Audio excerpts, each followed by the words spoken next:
Alright, may comparison video po tayo dito, no? Galing pa po ito ng Bulacan. Ayan, may ilaw na po na nakakabit sa motor ni sir, no? Bali, kung mapapansin nyo, apat na bombilya po yan, 4 valve. Nasa 80 to 100 watts po ito, no? Pero itong atin, ano lang ito, 30 watts. Okay? Pero mataas ang lumens. Check natin, no? Ayan po yung kay Pops.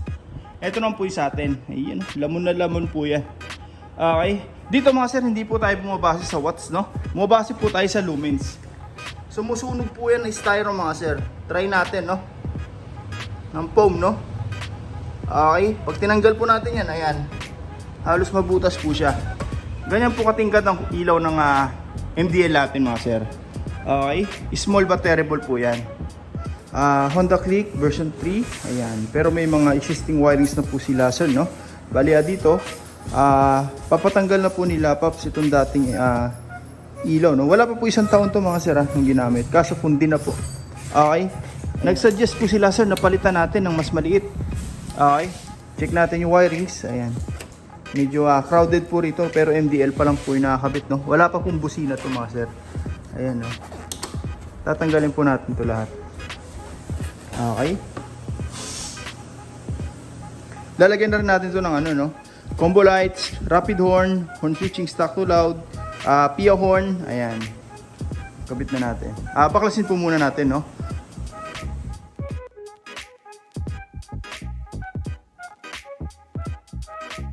A few moments ago. Ngayon mga sir, no, nasa 80% na po tayo ng wirings. Bali dito, kung mapapansin nyo, may mga bago na pong nakalatag po na wire harness, no?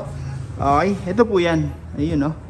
May combo lights na po ito, may passing, may domino switch para sa high and low ng bago na po ito mga sir, ng MDL natin, no? High and low. Tapos yung ating horn switching stock to loud, no? Okay, stock horn. Tapos yung loud horn, you know, rapid horn. Okay, napakalakas. Ayan. Tapos ang maganda pa dyan mga sir, meron na po tayong hazard. Ayun, no? Using stock switch po yan mga sir. Hindi po tayo nagpapalit ng mga aftermarket na switch, no? Na madaling masira pag nababasa, lalo sa panahon natin ngayon, no? Ulan araw. Ayan. Mas matibay pa po ito. Okay, yung mga spring po nito, galvanized, hindi po kinakalawang overtime. Unlike puro sa mga iba, no, na tie switch, OEM switch, maganda lang sa paningin pero yung durability, tagilid po tayo dyan. Okay? Ayan, wala na pong masitibay dito sa stock mga sir. Kung ano po yung meron doon sa tie switch na hazard, meron din po dito. Okay? Passing light, meron din po dito. Yun, no? By the way mga sir, ito pong switch, no, ng signal light, makakapag-signal light pa rin po tayo normally. Yun, no? Okay? Kanan, kaliwa. Kung gusto natin ng hazard, huwag natin pindutin. Automatic po yun, mabilisan. Okay, ang maganda pa dyan, hassle free na po sa atin. Unlike puro sa may pinipindot po na hazard switch, no? Na kapag ka nagpindot ka na, hindi ka na makapag-signal light. Dito, pwede mo sila pagsabay-sabayin. Turn signal at the same time hazard. Okay, katulad nito, no? Kanan, kaliwa, kanan. Kung gusto natin ng hazard, diretso lang po. Kung gusto naman natin patayin yung hazard, pindutin lang po natin to. Tapos signal light, makapag-signal light na ulit tayo. Ay, ganun lang po kasimple, no? Ayan, check natin yung mga wirings mga sir. Ito po yung nilagay natin, nilatag natin na wire harness. Malinis po yan. Wala po tayong makikita mga pansit-pansit, no? Unlike puro sa mga iba na nahihirapan po yung mga mekaniko dahil mga wiring nakasagabal po rito, no? Lahat po yan, naka-harness, wala pong pansit-pansit. Ayan, original PIA horn.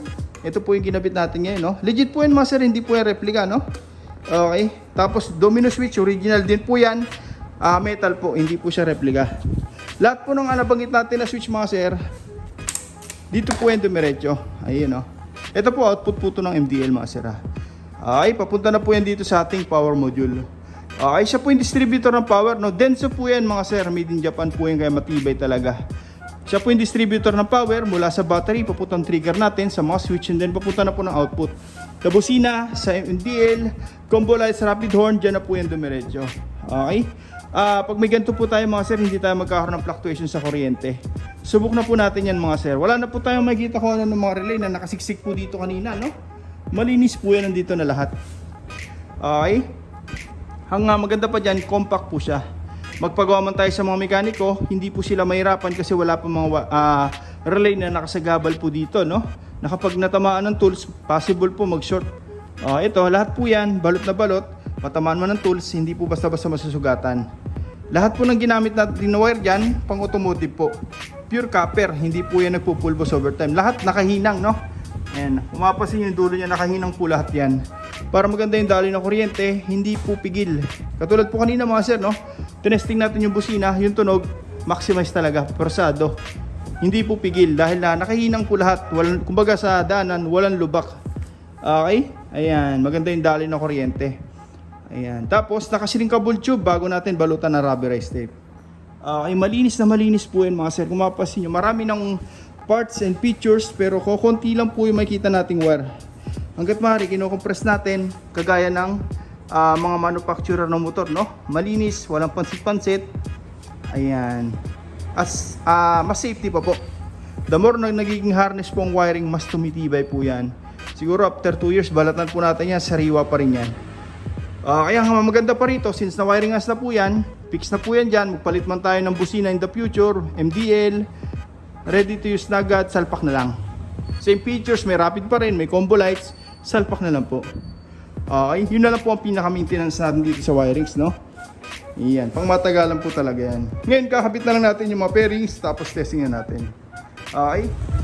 Ngayon, ito na po yung MDL sir, oh. Yun, napakalakas po niyan mga sir. Okay, daig pa po niyan yung MDL ni sir kanina, no? Kahit maliit lang po yan. Okay, ayan, no? Kung mapapansin nyo, gumuguhit po talaga yung ilaw, no? Okay. Ngayon, ito na po yung final video natin, no? Okay, testing na po natin yan. Okay. Full rewirings po ito, no? Tapos, package siya number 5, which is MDL, PIA horn, combo lights, horn passing, horn pitching, rapid horn. Ayan, yung dating MDL sir, binaklas po natin, hindi na ginamit. Okay, sir, pa-upa ko na ito MDL, no? Ayan, passing light. Sa passing light mga sir, no? Kung mapapansin nyo, hindi lang po mini driving umilaw. Sumasabay po dito yung headlight. Yan po yung difference ang gawa natin sa iba, no? Usually pag nag-passing, mini driving light lang po yung umiilaw. Sa iba po yun, no? Pero dito, sumasabay po yung headlight. Okay, ang maganda pa dyan, since sabay po sila, pwede pa rin tayo mag-hilo ng headlight ng separately na hindi nagsasabay-sabay. Pwede rin tayo mag-hilo ng MDL separately na hindi nagsasabay-sabay. Pero pag nag-passing, automatic sabay po lahat yan. Yan po yung tunay na combo lights mga sir. Hindi po yung tipong nag-tap lang ng MDL dito sa high ng headlight, no? Na kapag ka nag-high ng headlight, sumasabay po yung mini driving. Hindi po ganun mga sir. Sasabay lang po siya pag passing switch po yung pinindot. Okay? Ayan. Sir, paunang high ng headlight. Ito po yung ng MDL, no? Ito po yung purpose natin kaya pinagsabay natin. Para in case na nag-high tayo, meron pa rin tayong MDL na magpa-passing. For example, headlight naman yung naka-high, meron naman tayong MDL na papalit for passing. Pero pag nakapatay lahat, automatic sabay po yan. Pag naka-on naman lahat, automatic may passing pa rin. Hindi tayo mawala ng passing light. Naka-off man, naka-on, may passing. Okay? Sir, pabusina naman, stock horn. Ayan. Stock horn, kung mapapansin nyo, wala pong milaw, no? Para pag nagparehistro tayo, fully stock, wala pong magiging violation. Okay, wala rin pong rapid yan mga sir, Okay? Sir, pa-activate naman ng loud horn. Sa loud horn, doon na po ilaw yung MDL plus headlight. Sa pa nga sir? Okay? Ang maganda pa dyan, meron tayong option, no? Pwede natin gawing rapid horn. Long press lang po natin yung horn switch, yung busina natin. Magsusunod-sunod na po yan. Okay, napakalakas. Sir, paon ng MDL, pahay na headlight. Check natin kung may horn passing pa rin, no? Rapid horn, meron pa rin po yan. Sir, off naman lahat. Hindi, no? Check natin yung mga switch na kinabit natin, no?